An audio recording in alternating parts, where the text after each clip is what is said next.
भगवत भक्त गोकर्ण की कथा। पूर्व काल में दक्षिण भारत की तुंगभद्रा नदी के तट पर एक सुंदर नगरी थी। वहाँ आत्मदेव नामक एक सदाचारी विद्वान तथा धनवान ब्राह्मण रहता था। उसकी स्त्री का नाम धुंधुली था। वह बड़ी कलहकारिणी थी। उस ब्राह्मण दंपति को सब प्रकार के सांसारिक सुख प्राप्त होने पर भी संतान का अभाव बहुत खटकता था। उन्होंने संतान के निमित्त बहुत से उद्योग किए, परंतु सब निष्फल। एक दिन इसी चिंता में ब्राह्मण घर से निकल पड़ा और वन में जाकर एक तालाब के किनारे बैठ गया। वहाँ उसे एक सन्यासी महात्मा के दर्शन हुए। ब्राह्मण ने उनसे अपने दुख का वृतांत कहा। महात्मा को ब्राह्मण पर बड़ी दया आई। उन्होंने उसके ललाट पर लिखी हुई विधाता की लिपि को बाँच कर कहा, हे ब्राह्मण, तुम्हारे प्रारब्ध में 7 जन्म तक संतति का योग नहीं है, अतः तुम्हें संतान की चिंता छोड़कर भगवान में मन लगाना चाहिए। परंतु ब्राह्मण को महात्मा के वचनों से संतोष नहीं हुआ। वह बोला, महाराज, मुझे आपका ज्ञान नहीं चाहिए, मुझे तो संतान दीजिए, नहीं तो मैं अभी आपके सामने प्राण त्याग करता हूँ। ब्राह्मण के इस हठ को देखकर महात्मा ने कहा, तुम्हारा इस प्रकार हठ करना ठीक नहीं है। विधाता के लेख के विरुद्ध पुत्र प्राप्त होने से भी तुम्हें सुख ना होगा, किंतु फिर भी तुम ना मानो तो यह फल ले जाओ। इसे तुम घर ले जाकर अपनी स्त्री को खिला दो, इससे तुम्हें पुत्र होगा। परंतु तुम्हारी स्त्री को चाहिए कि वह पुत्र उत्पन्न होने के समय तक पवित्रता से रहे, सत्य बोले, दान करे और एक समय भात खाकर जीवन निर्वाह करे, इससे तुम्हें अच्छी संतान होगी। यह कहकर ब्राह्मण को उन्होंने एक फल दिया। ब्राह्मण ने ले जाकर फल अपनी स्त्री को दे दिया। स्त्री ने सोचा, फल खाने से मुझे नियम पूर्वक रहना पड़ेगा और गर्भधारण से भी कष्ट होगा और पुत्र उत्पन्न हो जाने पर उसके लालन पालन में बड़े कष्टों का सामना करना पड़ेगा। इससे तो बाँझ रहना ही अच्छा है। यह सोचकर उसने फल अपनी गाय को खिला दिया और पति से झूठ मूठ कह दिया कि मैंने फल खा लिया। उन्हीं दिनों उसकी छोटी बहन गर्भवती हुई। धुंधुली ने उसके साथ यह तय कर लिया कि जो संतान उसे होगी उसे लाकर वह धुंधुली को दे देगी। समय आने पर धुंधुली की बहन को एक पुत्र हुआ। उसने उसे लाकर धुंधुली को दे दिया। लोक में यह प्रसिद्ध कर दिया कि धुंधुली के पुत्र हुआ है और उसका नाम धुंधुकारी रखा गया। 3 मास के अनंतर गाय को भी एक बालक उत्पन्न हुआ।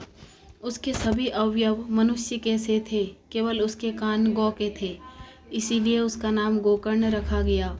यही हमारे चरित्र नायक हैं। गोकर्ण देखने में बड़े सुंदर, तेजस्वी और बुद्धिमान थे। यह थोड़ी ही अवस्था में बड़े विद्वान और ज्ञानी हो गए। इधर धुंधुकारी बड़ा दुष्चरित्र, आचारहीन, क्रोधी, चोर, निर्दयी और वैश्यागामी निकला। वह माता पिता को भी बहुत दुख देने लगा और उनका सब धन अपहरण कर वैश्याओं को दे आता। आत्मदेव उसके बर्ताव से दुखी होकर रोने लगे। तब गोकर्ण ने उन्हें समझाया और ज्ञान का उपदेश दिया। पुत्र के उपदेश से प्रभावित होकर वह वृद्ध ब्राह्मण घर से निकल पड़ा और वन में जाकर भगवान श्री हरि के परायण हो उसने शरीर त्याग दिया। पिता के चले जाने पर धुंधुकारी ने उसका सारा धन नष्ट कर दिया और अपनी माता को बहुत सताने लगा, जिससे दुखी होकर उसने कुएं में गिरकर प्राण त्याग दिए। गोकर्ण ने भी अब घर में रहना उचित नहीं समझा और वे तीर्थ यात्रा के निमित्त वहां से चल दिए। उन्हें माता की मृत्यु तथा पिता के वनवास का तथा घर की सारी संपत्ति के नष्ट हो जाने का तनिक भी दुख नहीं हुआ, क्योंकि उनकी सर्वत्र संबुद्धि हो गई थी। उनकी दृष्टि में ना कोई शत्रु था और ना ही कोई मित्र था।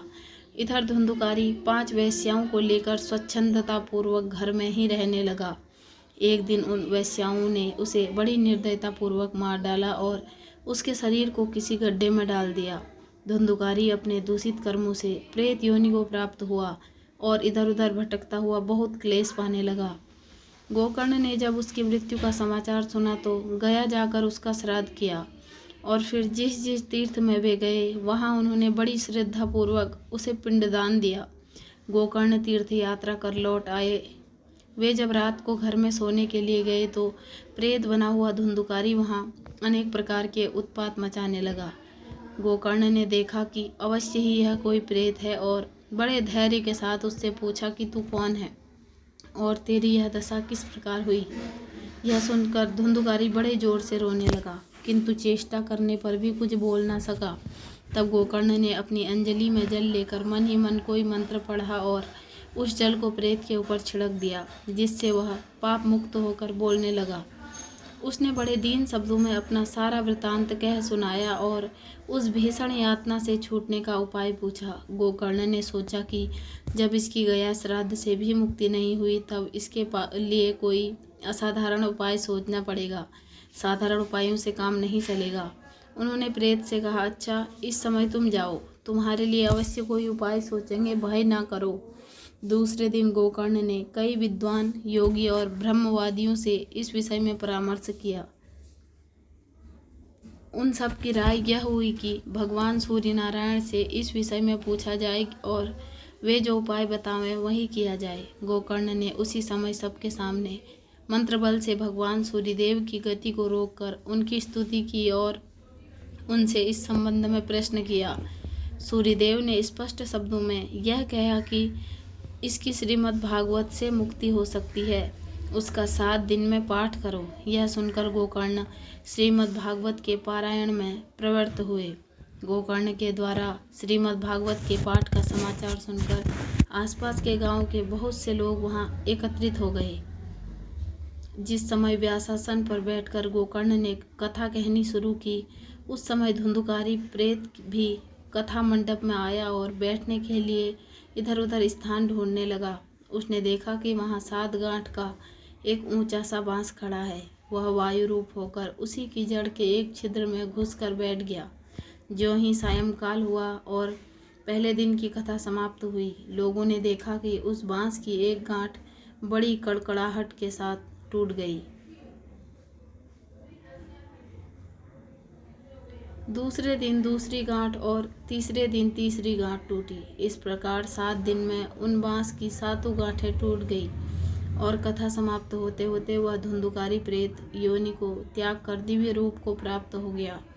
लोगों ने देखा उसके गले में तुलसी की माला पड़ी हुई है, मस्तक पर मुकुट विराजमान है, कानों में कुंडल सुशोभित हैं, उसका श्याम वर्ण है और वह पीताम्बर पहने हुए है। वह गोकर्ण के सामने आकर खड़ा हो गया और हाथ जोड़कर कहने लगा, भाई गोकर्ण, तुमने मुझ पर बड़ी दया की जो मुझे इस प्रेत योनि से छुड़ाया।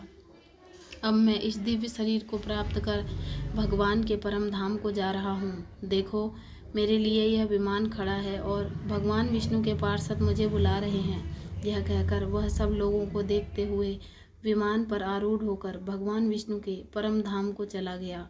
श्रावण के महीने में गोकर्ण ने फिर उसी प्रकार श्रीमद् भागवत की कथा कही। कथा समाप्ति के दिन स्वयं भगवान अपने पार्षदों सहित अनेक विमानों को साथ लेकर वहां प्रकट हुए और जय जयकार की ध्वनि से आकाश गूंज उठा।